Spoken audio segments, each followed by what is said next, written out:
Et une génération doit s'assumer, comme l'a dit Franck Fanon. Par vous, la jeunesse africaine est en train d'être conscientisée.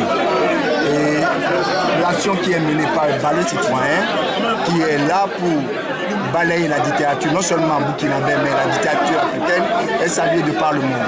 Mais le Togo, en tant que pays voisin du Burkina, est souvent cité dans ce qui se passe depuis 1987 jusqu'alors au Burkina Faso. Comment est-ce que le Togo est vu par le citoyen lambda dans la crise sociopolitique qui a cours au Burkina Faso? Comment le Togo est vu? Les Togolais et les Burkinabés sont des amis, ce sont des frères depuis toujours. Le nombre de Togolais qui vivent au Burkina, qui participent à l'économie du Burkina, à l'équilibre social du Burkina, il y en a beaucoup. Il y a même des Togolais naturalisés burkinabés. Nous, on n'a pas de problème avec le Togo.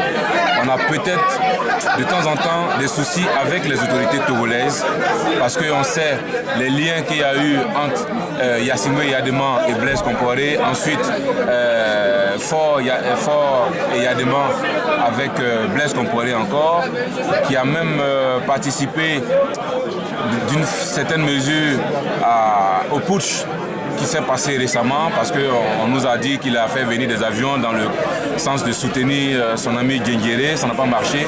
Mais nous ne sommes pas des idiots. La jeunesse du Burkina n'est pas idiote. On sait faire la différence entre les politiciens et les peuples. Et aujourd'hui, ce qu'on souhaite, c'est de voir dans quelle mesure travailler avec la jeunesse du Togo pour qu'il y ait un changement au Togo. Et ce changement-là, je pense que voilà, on ne va pas exporter ce qui s'est passé au Burkina, mais on peut aider à ce qu'on s'organise à l'échelle du continent. Ce n'est pas seulement le Togo, il y a le Burundi dont il faut en parler. Il y a le Cameroun, il y a le Gabon, il y a les deux Congos.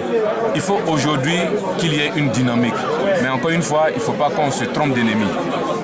Ceux qui veulent empêcher la jeunesse africaine de s'épanouir, de rêver là, ce sont eux nos ennemis et c'est généralement les valets locaux de l'impérialisme de la France-Afrique.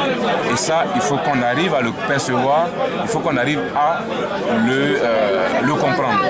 Donc voilà, il faut qu'on arrive à se rassurer. C'est vrai que pendant l'insurrection, on a dit qu'il y avait les militaires togolais qui étaient à Ouaga pour réprimer le peuple togolais.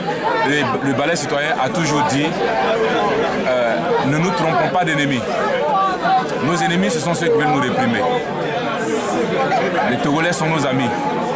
Il ne faut pas mélanger les choses. Il ne faut pas créer des points qui vont prendre de l'ampleur et après causer des violences de façon inutile. Voilà. Nous ne sommes pas dans cette dynamique de stigmatiser, non, un tel est ceci, non. Ça, c'est pas le rôle d'un mouvement panafricain. Voilà, il faut qu'on le comprenne.